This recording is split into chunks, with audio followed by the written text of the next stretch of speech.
watching Sun TV, broadcasting to the world from studios in Providenciales, in the beautiful by nature Turks and Caicos Islands. Sun TV, your source for real news as it happens.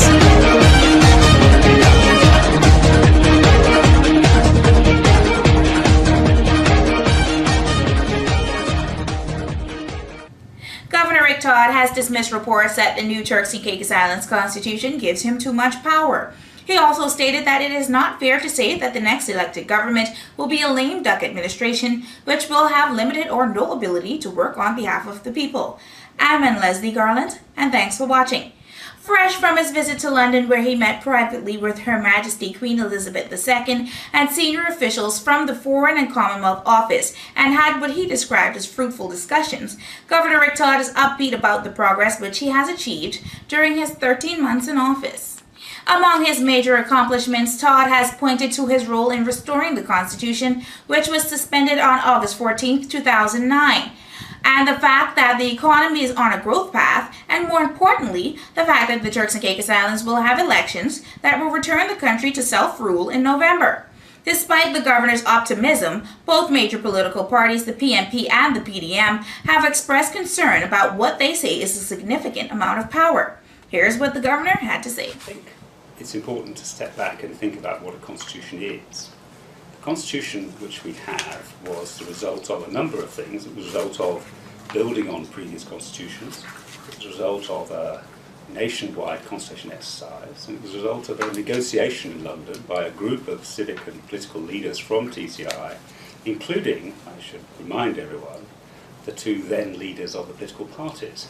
And the constitution produced was a balance. That's what constitutions are. And if you look at the constitution, it contains in it the powers of the governor. It also sets out the powers of the Legislative Assembly, the powers of the government. It sets out independent institutions. It sets out the rights of individuals. So you can take all those things together.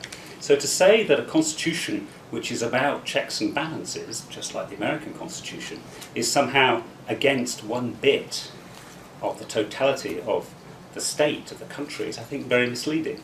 So in the same way as you wouldn't have Barack Obama getting up and saying, I'm really fed up that the Constitution of the United States limits my power to do whatever I want, in the same way, I think any political leader, any individual should recognise the Constitution is a balance. Checks and balances, it's designed to encourage cooperation, to ensure that the judiciary and the executive and the Legislative Assembly and the rights of individuals are all properly and carefully balanced.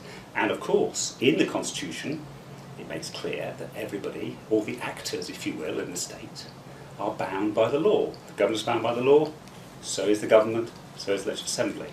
I don't see how anybody can get up and say, I object to the powers of the government being constrained. I object to the government being asked to abide by the Constitution and follow the law. Surely that is entirely reasonable. Asked if he will be able to work with an elected government given his adversarial relationship with both parties and certain sectors in the country, the governor said he does not foresee any problems, adding that he enjoys the full confidence of the FCO. Well, I think it's important to distinguish between the sort of thing you might talk about during an election campaign, sort of things which happen in a country day to day, with the importance and the substance. I would say that all the time I've been here, I've been able to have very effective and productive relationships with a range of people, both in government and outside government. Second, I would say that the Constitution sets out clearly what the rights and powers of government and Legislative Assembly and governor are. And I am confident that everyone who is involved in the Constitution, in constitutional bodies, will play their part in working together for TCI to be a prosperous, effective, well-run country. I am confident that the FCO has confidence in me, and so I have no concerns on that score. And anyway, as you'll see in the Constitution, my appointment is at Her Majesty's pleasure. And as far as I know, I enjoy Her Majesty's pleasure. Governor Todd denied reports that UK advisors here in the TCI will have superior power to ministers and noted that they are not an added layer of bureaucracy. Well, if you look at what's happened over the past few years, indeed over the past many years on TCI or other overseas territories, what we do is that we put in place a certain amount of technical assistance, advice and support for ministers, for senior officials. That has been the case here on TCI, and I'm very pleased to say it's going to continue. If we, as the British government, in a sense, pay for and provide technical support and assistance to TCI in a range of areas, that doesn't imply anything other than this very powerful desire of the UK to have a good and a strong and enduring relationship with the people of TCI. The purpose of an advisor is to advise.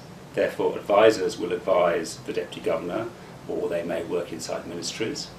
So therefore, to see that someone giving advice, technical advice, is somehow hamstringing or constraining is a rather curious way of looking at it. I mean, the situation is actually quite clear, which is there is a governor, there is a deputy governor, there are ministers, there is a legislative assembly.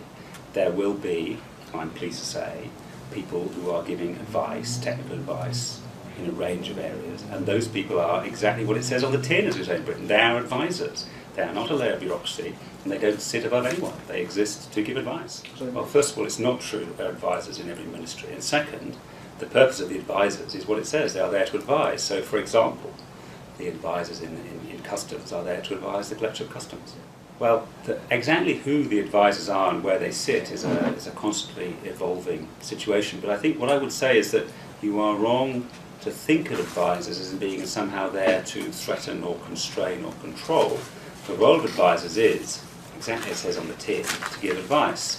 So, for example, we do have a UK Border Agency person who's working for and advising the Permanent Secretary for Border Control and Immigration. We have a couple of people in the Ministry of Finance, one of whom is responsible for advice on Treasury management matters. So, as I said, these people are here to advise and to help and to support. Governor Todd went on to say that he understands the plight of teachers here in the TCI and also noted that he will do all in his power to reinstate the 10% that was taken away from them. Well, I think I've spent a lot of time since I've got here visiting schools all across the islands, and what struck me about that is two things. One is the commitment you come across very strongly from parents and children, that the children want to learn and the parents support them, and that is absolutely critical. The second thing I've noticed is the professionalism and the hard work of teachers across the islands. I do know that teachers, like all public servants, have felt very keenly the 10% pay reduction and the subsequent freeze on salaries. And I've always said that's something I want to reinstate as soon as possible. I think the other point I would say is that in the budget this year, we did set out a number of capital projects for the improvement of schools. I think education is clearly very important. It was one of the themes in the debate of political leaders. But the choice which the interim government made, I think it was the right one, others can disagree, was that insofar as there are resources for education, they should be focused more on schools than on university scholarships. That is not to say that scholarships don't matter or they're not a good thing to do, but absolutely vital is education in schools. And in a sense, what we've been looking at with the Director of Education is how can you get the best use of money in schools? How can we work with teachers to make sure they are as effective and well trained as possible? And also, of course, we resolved this year a problem from the past, which is some children in Provincialis not having a school place. We set aside extra money to make sure that every child in Provo who is entitled to a school place should get one. But I also need to recognise about schools, there's one particular feature of TCI which matters a lot, and we should be honest about this. If on TCI we all lived on one island, like in Cayman or Anguilla or Bermuda or Montserrat, it would be much easier. If you look at the schools across the island, you will see that while some are suffering from overcrowding, some are suffering from what we might call undercrowding. That reflects the demographics of the islands, it reflects the social and economic situation. So you have on Salt Key a school which is now 7 pupils, was 8. On Middle Caicos you have in a sense spare places.